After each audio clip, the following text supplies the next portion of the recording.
My name is Olivia Kessler, and I never thought something so happy could turn into something so painful. After years of saving, working extra hours, and struggling to stay stable, I finally bought my first house in Austin, Texas. When I signed the papers, I felt like I had finally won my freedom. It wasn't just a house to me. It was proof that I could build my own life. On the day I moved in, my parents came to see it. My mom smiled as she walked through the living room, touching the walls like she was proud of me. My dad nodded quietly, saying it was a good place. Even my brother Caleb was there. He hugged me and said he was happy for me, like he truly supported my success. For the first time in a long time, I felt like my family was actually proud of me. That evening, I stood alone in my new kitchen and felt peace. No arguments, no pressure, just silence and my own space. I remember thinking that everything I went through was worth it. I believed my life was finally starting. But I was wrong. A few weeks later, everything changed in a way I never expected. Police arrived at my house early in the morning. They said there was a legal case against me involving fraud and false documents connected to the house. I didn't understand what they were talking about. Before I could even process it, I was being placed in handcuffs. My neighbors came out of their homes and watched. Some were whispering, others were recording. I turned and saw my parents standing on the porch. They weren't stopping it. They weren't defending me. They were just watching. And Caleb was there too, silent, with an expression I couldn't read. In that moment, I realized something terrible was beginning. The house I thought would give me freedom had become the center of my downfall. After I settled into the house, I started noticing small things that didn't feel right. At first, I tried to ignore them because I didn't want to ruin my own peace. But then I realized it was happening too often to be a coincidence. Important papers I kept in my home office were not exactly where I left them. Not missing completely, just slightly moved, like someone had looked through them and tried to put them back the same way. A few pieces of mail also disappeared for a day or two before showing up again opened. Caleb started visiting more often than usual. He would ask casual questions, but they always circled back to my house. How much I paid, what bank I used, what documents I signed, and even who helped me with the closing process. At first, I answered normally, thinking he was just curious. But later it started to feel like an interrogation disguised as conversation. When I mentioned it to my parents, they didn't take it seriously. My mom told me I was being paranoid and should stop creating problems where there weren't any. My dad said Caleb was just being a protective brother. They both acted like I was the one overthinking everything. But one evening changed how I saw everything. I came back home later than usual and parked a little down the street. From there, I saw Caleb standing outside my house, talking to someone I didn't recognize. The person handed him a small envelope. Caleb checked around before taking it, then quickly put it inside his jacket. The moment felt wrong, like something secret was being exchanged. When I walked closer, both of them separated like nothing happened. Caleb acted normal when he saw me, like he had just been waiting outside. But I couldn't forget what I saw. That night, I started writing everything down. Times, dates, conversations, anything unusual. I even saved copies of every document related to the house and stored them in different places. I didn't know exactly what I was preparing for, but I had a strange feeling that I needed proof of everything. I just didn't realize yet that I was already part of something much bigger than I could understand. That morning started like any other, but it ended my sense of normal life. I was making coffee when I heard a sharp knock at the door. A man stood there holding a thick envelope and asked me to confirm my name. Before I could even ask a question, he handed it over and left. Inside were court papers. My hand started shaking as I read through the pages. Caleb had officially filed a lawsuit against me. He was claiming that I used fake income documents to qualify for the house loan. According to him, I had lied to the bank and manipulated the entire approval process. It didn't make sense. Every document I submitted had gone through legal checks. My credit history, my income, everything was real and verified. I kept reading the same lines over and over, trying to find where this was coming from, but nothing added up. I called my parents immediately. Instead of shock or anger, their reaction felt strangely calm. My mom told me I should just cooperate and not make things worse. My dad said it was probably just a misunderstanding and that I should handle it quietly within the family. But it didn't feel like a misunderstanding. It felt like I was being pushed into something without being given a chance to defend myself. I tried to contact a lawyer the same day. I explained everything carefully, hoping someone would see how wrong this was. But when I mentioned Caleb's name, I noticed the lawyer pause for a second, like he already knew something about the situation. He told me he would need time to review everything before taking the case. That same afternoon, I learned Caleb had already hired legal representation and submitted documents before I even knew a case existed. It felt like he had prepared everything in advance, like he had been waiting for the right moment. For the first time, a cold thought entered my mind. This wasn't a sudden fight between siblings. This wasn't confusion or family disagreement. It felt planned, organized, and carefully built. And I was already standing in the middle of it without knowing how deep it went. That morning started with loud knocking that didn't feel normal. I opened the door still half-dressed, thinking it might be another delivery or some mistake. Instead, I saw police officers standing outside my home. Their expressions were serious, not confused or unsure. They asked if I was Olivia Kessler. Before I could even fully respond, they told me I was being taken in for fraud and document forgery related to my house purchase. My mind went blank for a second. I kept saying there had to be some mistake, that everything was legal and processed through proper channels. But they didn't listen in the way I needed them to. They asked me to step outside. My hands were shaking as I walked down my front steps. The air felt heavier than usual, like even my own house was pushing me out. One officer turned me around and placed handcuffs on my wrists. The cold metal hit harder than I expected. I looked up and saw my neighbors standing across the street. Some had come out in robes, others were still holding coffee cups.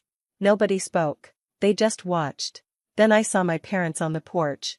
My mother had her hand over her mouth, but she didn't move. My father stood beside her, stiff and silent, like he was trying not to react at all. Neither of them came forward. Neither of them said my name out loud. And then I saw Caleb. He was standing slightly behind them, watching everything unfold. What hurt most was not anger on his face, not even satisfaction. It was calmness. Like he expected it. Like he had already seen this moment before it happened. As I was guided toward the police car, I kept looking back, waiting for someone, anyone, to say this was wrong. But the silence stayed the same. In that moment, something inside me shifted. It didn't feel like I was being arrested just for a case. It felt like everything I built, everything I believed about my family, was being taken apart in front of me. And I finally understood, this wasn't just about a lawsuit anymore. It was the end of my name in their eyes. The jail cell felt smaller at night. I couldn't sleep, so I kept replaying everything in my mind again and again, trying to find where I went wrong. It wasn't just fear. It was confusion.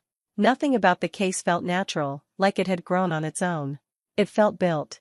When my lawyer came to meet me, he brought a thick file. Inside were all the documents Caleb had submitted against me. Bank statements, income reports, loan files. I studied every page closely, expecting to find something I had missed. But the more I looked, the stranger it felt. Some signatures looked too clean, almost copied in a way that removed human mistakes. Dates didn't line up properly. Even the formatting looked too perfect, like everything had been arranged to look convincing rather than real. I asked my lawyer one simple question: where did all of this actually come from? He didn't answer immediately. That pause made me feel worse than the documents themselves. Then I remembered something important. My house had a full security system when I moved in. Cameras inside and outside, connected to a cloud system. If anything had happened, it should have been recorded. I told my lawyer to request full access to the security logs, especially the days when I wasn't home or when Caleb visited. I felt a small hope that maybe something would explain the missing pieces. The next day, he returned with a strange expression. He said there was a problem. Some parts of the footage were missing. Not the entire system, just specific days and time blocks that matched key moments in the case timeline. My stomach dropped when I heard that. I asked if it could be a technical error. He shook his head and said the system didn't show signs of failure. It looked like selective removal or interference. That was the first time I realized something chilling. Someone hadn't just accused me. They had gone inside my system, my home records, and carefully removed what they didn't want to exist. And now I wasn't just defending myself in court. I was trying to figure out who had been inside my life without me ever noticing. My lawyer told me I couldn't rely only on court procedures anymore. He said the case had too many gaps and I needed someone who could look beyond official records. That's when he introduced me to a private investigator named Derek Mallory. Derek showed up the next day. He wasn't dramatic or overly emotional. He just listened carefully as I explained everything from the beginning. He took notes without interrupting and asked very specific questions about dates, signatures, and anyone who had access to my home systems. For the first time, someone didn't treat me like I was confused or overreacting. A few days later, he started sending updates. He had already found problems in Caleb's financial claims. The numbers didn't match official bank records. Some income sources he listed didn't exist at all, and certain approvals seemed to come from channels that didn't connect properly. Derek didn't stop there. He traced one of the documents back to a processing contact used during the loan verification stage. That contact led to a small, unknown third-party service that handled paperwork edits and corrections. It wasn't supposed to be involved in my file at all. When I asked him what it meant, he stayed quiet for a moment before answering. He said this didn't look like a simple family dispute or a misunderstanding between siblings. Then he said something I still remember clearly. "This isn't a brother trying to win a case, this is someone building a frame-up." Those words hit me harder than anything I had heard since my arrest. Because deep down, I already felt it, but hearing it confirmed made it real in a different way. For the first time since everything started, I didn't feel like I was losing my mind. I felt like someone else could finally see what I was seeing. Not emotions. Not confusion. Just a pattern that didn't belong. And that was the first moment I truly believed this case wasn't as simple as it looked from the outside. Derek kept digging deeper, talking to people from my family's past that I had never even met before. Old accountants, a former business partner of my father, and even someone who once worked briefly with Caleb years ago. At first, I didn't understand why any of that mattered to my case. Then he called me with something that changed everything. He had found records showing my parents had signed financial guarantees for Caleb's old business venture. It was something I had never heard about before. According to Derek, those guarantees were still active in a legal sense, even though the business had failed long ago. If that financial exposure ever came to light, it wouldn't just create problems. It could wipe out what my parents had built over decades. Their savings, their credit, even their property stability could all be at risk. I sat there in silence after hearing that, trying to process it. It didn't feel real at first. My parents had always acted like they were just caught in the middle of everything. Like they were neutral, confused, maybe even helpless. But now something about those moments started replaying in my mind differently. The way my mother told me to just cooperate. The way my father avoided looking at me during the arrest. The way neither of them asked questions about the evidence or tried to challenge anything happening in court.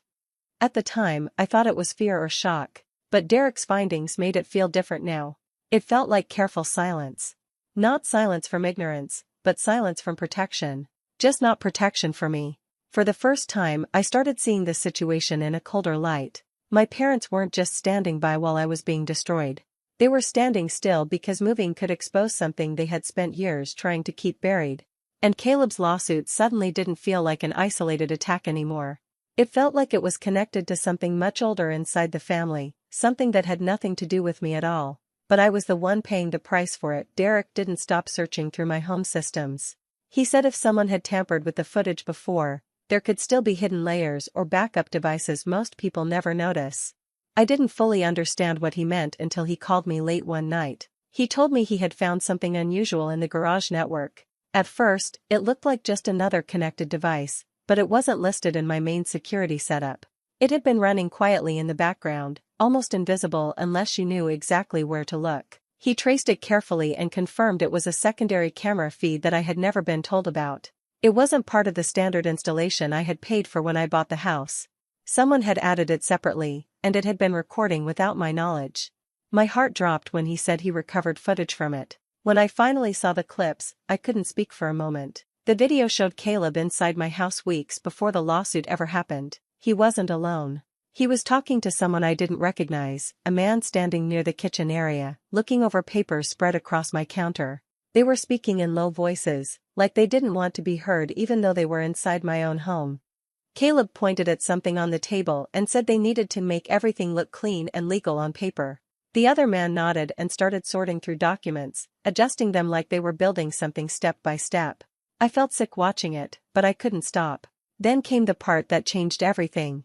The unknown man leaned closer and said a single line that stayed in my head like a warning I couldn't escape.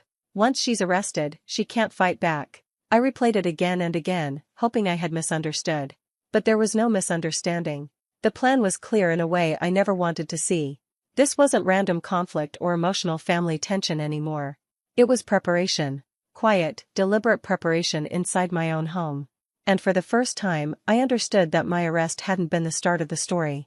It had been the final step of something already carefully built long before I ever noticed anything was wrong. Derek came back with the full picture, and this time he didn't try to soften anything. He placed all the documents on the table in front of me and told me to look at the pattern instead of the emotions. Caleb wasn't just struggling. He was buried in debt from a failed investment deal that had collapsed months before I bought the house. On paper, it looked like a separate problem, but Derek showed how deeply it was connected to my property file. My house, according to the financial structure Caleb had been involved in, was indirectly tied to a loan guarantee system he had used through a risky business arrangement. It wasn't obvious at first, but once you followed the paper trail, everything pointed back to that connection. If my ownership stayed clean and fully verified, it would trigger a wider financial review. That review wouldn't just look at me. It would expose the guarantees tied to Caleb's failed deal. And once that happened, he would lose everything. His credit, his remaining assets, and possibly face legal consequences from multiple institutions. I sat there reading it slowly, trying to make sense of how something I worked so hard for had turned into a shield for someone else's mistakes. Derek said something that stayed with me. He said this wasn't about anger or jealousy. It wasn't even about family conflict in the way I originally thought. It was survival. Caleb wasn't trying to win against me. He was trying to stop his own collapse.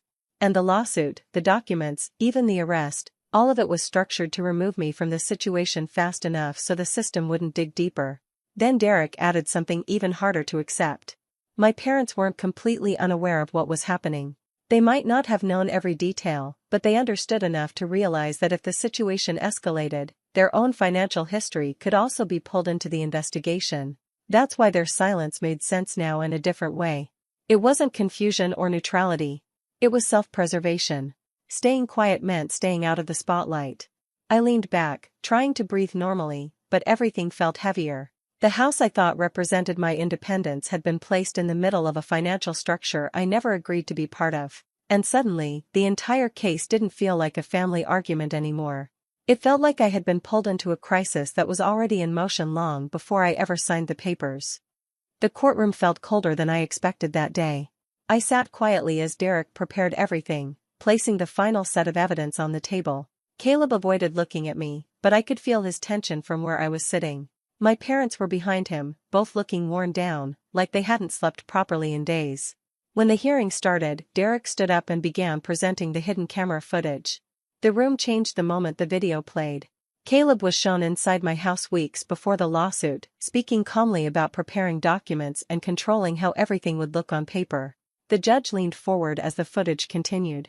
Then the key moment was played again, the line about making sure I couldn't fight back once I was arrested. The courtroom went silent immediately after it ended. Derek didn't stop there. He connected the footage with the financial records, the missing security logs, and the inconsistencies in the documents Caleb had submitted. Piece by piece, the story he built in court didn't look like a misunderstanding anymore. It looked planned. The judge raised his hand and ordered a full suspension of the current case. Within minutes, the fraud charges against me started falling apart.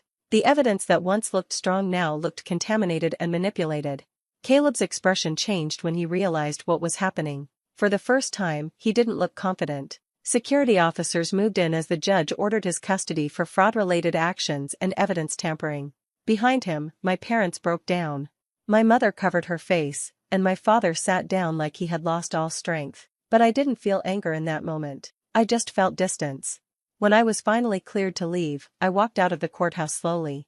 There were no celebrations in my mind, no relief that felt complete. Just a heavy understanding that everything I went through had already taken something from me long before justice arrived. My name was cleared, but what stayed with me was how easily silence can protect the wrong side. And as I stepped outside, I knew my life was mine again, but it would never feel the same as before.